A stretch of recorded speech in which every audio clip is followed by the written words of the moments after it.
Hi and welcome to my YouTube channel. Ayan, as you can see, hinihingal ako. Kakatapos ko lang kasi mag-workout. This video is for those people na nag-vacation ng medyo matagal, just like me. I was gone for 3 months and 10 days. So, nung umalis ako dito sa Pilipinas, I was 138 pounds. Okay, yun ang ideal weight ko 138 pounds. Hindi pumunta na ako ng Amerika. Sa Amerika ako pumunta Punta ako ng San Francisco, nilibot ko lahat ng San Francisco, tapos some parts in LA, kung saan Santa ako nakapunta, hanggang nakapunta ako sa Santa Claus. Charot. Hindi, Santa Clara, yung mga ganyan-ganyang Santa doon. And then I went to Austin, Texas. I visited my brother there. Yung mga time na yun, nakapag-workout ako on my own, pero hindi siya consistent. Hindi talaga ako nakaka-consistent. So pag uwi ko dito, ngayon pa lang ako makapag-start mag-workout ulit. Yung talagang workout na gusto ko. And now, I weigh 151 pounds. So from this, yung picture ko, 138 pounds ako. Kita nyo, laki ng tiyan ko. Yung chest ko medyo nagsag. Tapos ito, syempre, kapag nagbabakasyon ka, di ba? Hindi po pwedeng hindi ka kakain ng kakain. So syempre ako, kain dito, kain doon, lafang dyan, di ba? Lahat ng po pwede mong kainin. Kasi syempre, when you go on a vacation, you don't want to miss out on anything. Nakuha ko na kagad yung tuwang sa Amerika. Okay, dito sa lugar namin, may isang room kung saan ako pwede mag-workout. So, nag-ano lang ako, cardio. Okay, run ako dito and I have my medicine ball. And of course, syempre, hindi mawawala ang mga paraparnalya. Mga dumbbells, 10 pounds lang yan, sometimes 20. Google nyo na lang kung ano yung suitable workout for you. Okay? Pwede yung YouTube, kung ano yung mga do sets of 3, sets of 4. In my case, always sets of 3, repetitions of 10 to 15. Calisthenics and cross-training is what I do. Pero ngayon, hindi ko kinaya yung 3 sets. Ladies and gentlemen, 2 sets lang kasi syempre kababalik ko lang and I don't want to force myself para hindi masyado manakit ang aking katawan. So anyway, yun, cardio, tapos tingnan natin yung transformation ko kung ilang araw ko maibabalik yung 138 pounds kasi 138 pounds may abs ako ngayon, isa na siyang malaki. Muna siya, ladies and gentlemen. Muna ba siya? Tsaka syempre makikita nyo, di ba, sa face, ayan medyo haggard, lumabas yung kasi syempre ko uwi ko lang so medyo may jet lag ng kasi syempre alam nyo naman dito sa atin, di ba, if we feel good, if you look good, then you can do good, you can do better sa trabaho, sa kikipag-usap sa kapwa, and about yourself, di ba? And syempre, pag-iisip mo, mental health, magiging maayos, di ba? Kasi syempre, pag nag-workout ka, number 1, pag nag-workout ka, nare-remove mo lahat yung yung toxin sa katawan mo and everything. And at the same time, it clears your mind. It calms you, di ba? At the same time, medyo happy ka kasi nagre-release ka ng ng hormones na masaya. Ano man tawag doon? Anyway, sana kayanin ko, di ba? Sana kayanin ko. Sabi nga nila sa Korean, fighting! Tadan! Hello! Welcome to my home! Kanina, sinabi ko, diba, dun sa video, nakita nyo ang tabako. From 151, kasi nga, syempre, nagpunta ako sa ibang bansa. Not to mention, pumunta pa pala ako ng Japan, kaya talagang lafang kung lafang. So, 151, tapos, ngayon, eto ka na, 139 pounds na lang ako. Wow! Diba? Bakit? Anong ginawa ko? 28 days program. Yun ang ginawa ko. Naaalala nyo ba nung early 2022, nung January? Ito yung video. Nag-transform ako niyan. Yan, nakikita nyo. Right? So, syempre, iniisip ko, bakit hindi ko gawin ulit? Diba? Kung gagawa ka ng isang bagay, kung ulitin mo, syempre dapat yung hiyang ka. Dapat yung it works for you, number 1. Number 2, nag-i-enjoy ka nung ginagawa mo. At number 3, effective. Yun ang pinaka-importante. So, kita-kita naman, ayan. Amazing! Diba? Ako Ang waistline, 29. Tapos from 151, ngayon 12 pounds na nabawas, 139 pounds. Okay? So, bago ko i-reveal yung transformation ko ngayon, which is, actually ito na yung transformation, pero may mas magandang transformation para sa inyo. Ladies and gentlemen, come, eto ang secret. Ang Yoli. Okay? This is Yoli. Ayan. Yoli, nababasa nyo. And this is the box of hope. Nakalagay yan, oh. A box of hope. Alright? Ngayon, bibilisan ko lang to. Ano ang nilalaman ng box of hope? Itong 28 days transformation kit is what they call it. Okay? Una, syempre, ito may guideline ka. Dito sa guideline, 5 minutes, mababasa mo lahat ito. So, itong orange days and blue days. Tapos, kung medyo nahihirapan kayo kung ano dun sa pagkain, eto may guide kayo. Okay? May guide kayo. Ayan, no? Kung ano yung mga like proteins, nandiyan dyan, yung mga veggies, complex carbs, yung mga fruits, spices and seasonings. And alam nyo, sa totoo lang, ako, ini-incorporate ko ang pag-workout dun sa program. Kasi ako, I love fitness. Okay? So, nag-workout ako in between. I try. Ayan, nakikita nyo, ayan, naginihay ako. Ayan, nandiyan dyan. Dahil ginagawa ko yung workout, ayan. Minsan naman, ina-alternate ko yan. Kapag may oras naman ako, ayan, nakikita nyo, ayan ako, nagsiswimming ako.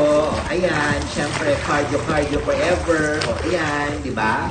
Tapos yan sa food list, hindi kayo mahihirapan dyan. Dyan yung guide nyo. Okay? Tapos yung week 1, magsa-start na kayo. 28 days transformation. Ano ang nilalaman? Explain ko lang para at least magkaroon kayo ng linaw kung ano ang nilalaman ng box of hope. Ito yung kodigo ko. Yan. Ito yung kodigo ko. Okay? We have, ito na. Unang-una ang passion. Ito ang favorite ko. Okay? Yan. This is an energy drink. Nako, active kasi akong tao, okay? Itong energy drink na to, it helps me all throughout the day. It gives me the enough energy that I need. Kasi ako, medyo may pagkaaligaga ako, so saktong-sakto to sa akin. And at the same time, wala siyang crash pagtapos niya ng effect. Ibig sabihin, hindi yung katulad ng mga iba na after they lose the effect, you get to be so sleepy, you get to be so tired. Ito, very consistent. This is my favorite. Itong passion, energy drink. Meron tayong tinatawag na yes. Oh, Konti na lang. yes! Konti na lang yes kasi nga natapos ko na yung 28 days transformation. Ito, it's a protein, it's a whey protein. Okay? Ayan, may chocolate flavor to. It comes with may pang shake, okay? May pang shake siya. So, ito siya, kumaga, parang syempre ito, it builds your muscles, it helps your muscles be lean, and at the same time, sinosuppress na din yung appetite mo, okay? Ang sarap nito. Next, ang ganda ng 28 days program kasi pagkatapos mo ng 28 days, may mga pa-bonus pa, may mga natitira pa, di ba? Tapos, and then, you have, of course, the supplements. Itong Alkalite. Yan. Ang Alkalite. Ang Alkalite, it balances the acidity in your body. So, hindi ka lang nag-weight loss program, you are also detoxifying. Taray, detox! Sang ka pa, di ba? So, we have Pure. Ayan yung Pure. This is probiotic. Konti na lang nga kasi nga pero may konti pa. It's a probiotic, meaning syempre, di ba, kapag natutulog tayo, ini-enhance niya, kumaga parang inaano niya yung digestive system mo, probiotic. So, the following day, magandang withdrawal stage ng bongga, di ba? Tapos, at ito, Resolve. This is Resolve. Wala na siya. Naubos ko na siya. Itong Resolve, meron kang parang fullness na mararamdaman. Kumaga parang yung appetite mo, busog ka. So, ayun lang ang mga nilalaman niya, ladies and gentlemen. Tapos yung program, it's very, very easy. Okay? It's very, very easy. Kumaga, yung pinakita ko sa inyong step by step, yung dapat na mag-a-adjust sa sa schedule nyo. Okay? Para maging mas madali kung ano yung mga nandito. And you just have to be creative and have fun while doing it. Okay? Kasi ako, I love to cook eh. I love to cook, kaya medyo napapadali sa akin. Tsaka nagawa ko na to, pangalawang pangalawang transformation ko na to. Diba? Gumawa ako ng series. Kung makikita nyo, nasa social media platforms ko. Nasa Instagram, nasa TikTok, nasa Facebook. Gumawa ako ng Kapitbahay series. Meron akong 3 content doon. Nakalagay Yoli version. Tungkol yun sa reunion. Yan. So, tingnan nyo at makikita nyo yung transformation ko din doon eh. Kasi tapos yung Kapitbahay series, may 2 pang content. Sumayaw ako ng shake. Ayun, yung yes kanina na pinakita ko. Yung yes protein. And then yung transformation. Okay? Tingnan nyo doon sa social media ko, how I transform. This is how I did it. Okay? And para sa akin, it's easy. It's easy to integrate Yoli into your life. Hindi lang to kumbaga parang hindi lang dahil sa may okasyon kung bakit ka magpapapayat, hindi lang dahil sa may reunion ka o ganyan or what.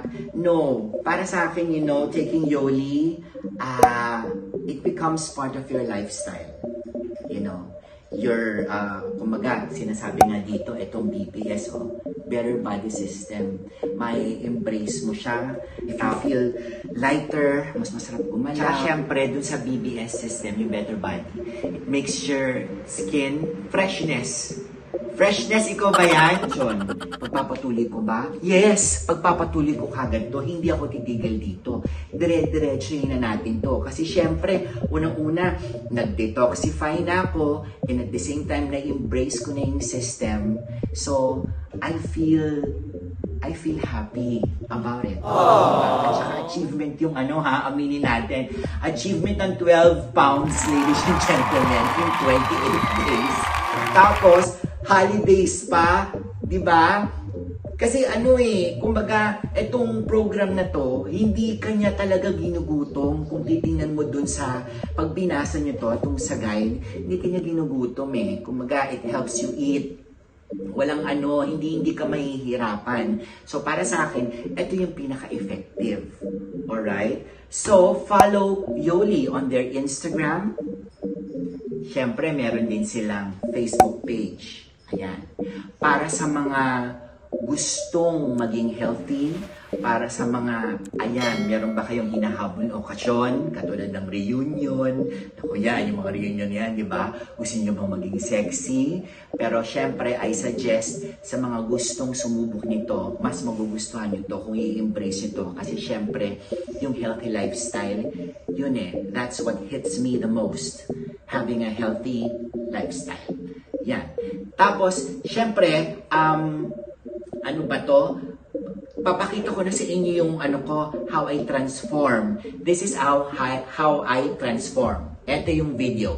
This is me before my nearly 20 days out, 151 pounds. And this is me now. I lost 12 pounds in just 28 days. Hashtag Forever Young, ready for 2024. So, sa mga gustong itry, mabilis lang siya i-squeeze in sa daily lifestyle or daily routine ninyo. Isasabay nyo lang siya. Ganun lang kasimple, ganun kadali. So, ayun na. Ano pang hinihintay ninyo? Diba? Share this video. Sana na-inspire ko kayo kahit papano sa aking journey. Oh, yeah! In 28 days, I am happy and I am proud of myself dahil 12 pounds yung nawala sa akin. Aba, hindi madali yun Pero, in-enjoy ko yung ride. In-enjoy ko yung journey. Just like what I did before, in-enjoy ko lang. I-enjoy nyo lang to para maging smooth lang yung transition ninyo. And at the same time, dire-diretso nyo lang. Kasi kapag in-embrace nyo yung healthy lifestyle, ay nako, napakasarap. Okay? Please do like this. hit the notification bell para updated pa kayo sa mga upcoming vlogs ko. Share this video and follow me on Instagram, on TikTok, on Facebook.